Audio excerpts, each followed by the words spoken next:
The planet Kier had once been rich, green, and full of life, but years of war between alien factions had turned it into a wasteland of burned soil and starving families.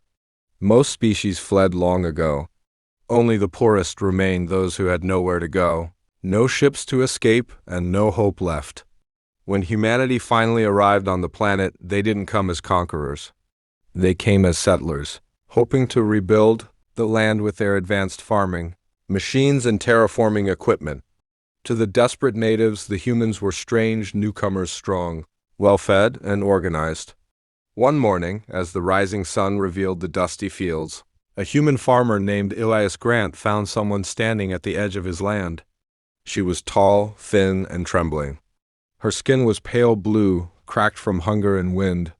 Two small children clung to her legs, their faces hollow. She lowered her head and whispered, voice shaking, "Human, I will work your fields. Every day, every hour. Please feed my children." Elias froze. He had expected thieves, not a mother begging for survival. He looked at her hands raw, scarred, and shaking with weakness. Her children stared at him with wide, empty eyes. "What's your name?" he asked gently. The alien woman hesitated, afraid. "Lyra," she finally answered. "My children Scion and Maya have not eaten in 2 days." Elias felt his chest tighten. Without another word, he motioned for them to follow him. He took them inside his farmhouse, opened his food stores, and handed the children warm bread. They devoured it silently, as if afraid it might disappear. Lyra stepped back. "This is too much," she whispered. "I cannot pay you." Elias shook his head. "You don't need to pay me." But she insisted, tears streaming down her face. "Please let me earn it. If I do not work, I am worthless." He looked at her for a long moment.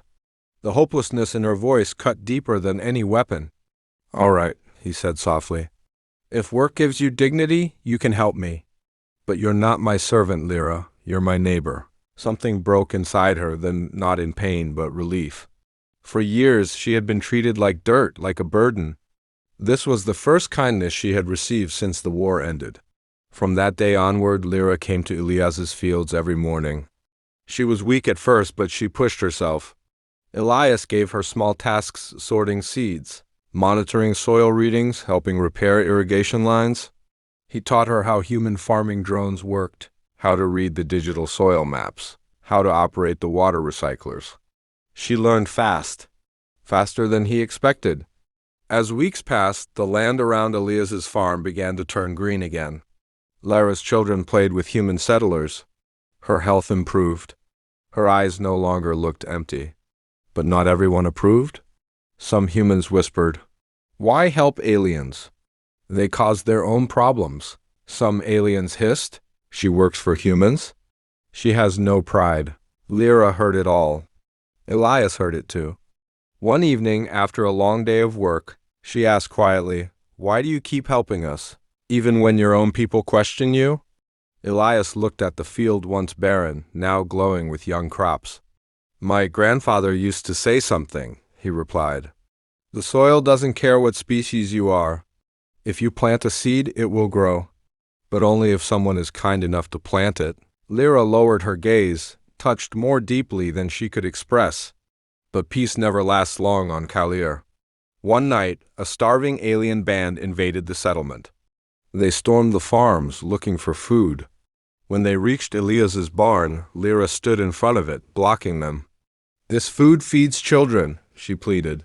"Take tools, take supplies, but spare the harvest, please." They shoved her aside.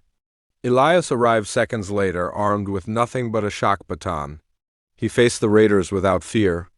"Walk away," he warned. "Or what, human farmer?" A raider spat.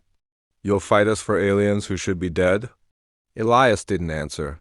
He simply stepped between them and Lyra's children. That was enough. The raiders attacked. Elias fought with desperate strength. Lyra grabbed a tool and joined him. The settlers came running. By the end of the night, the raiders fled, beaten and humiliated. Lyra fell to her knees, exhausted.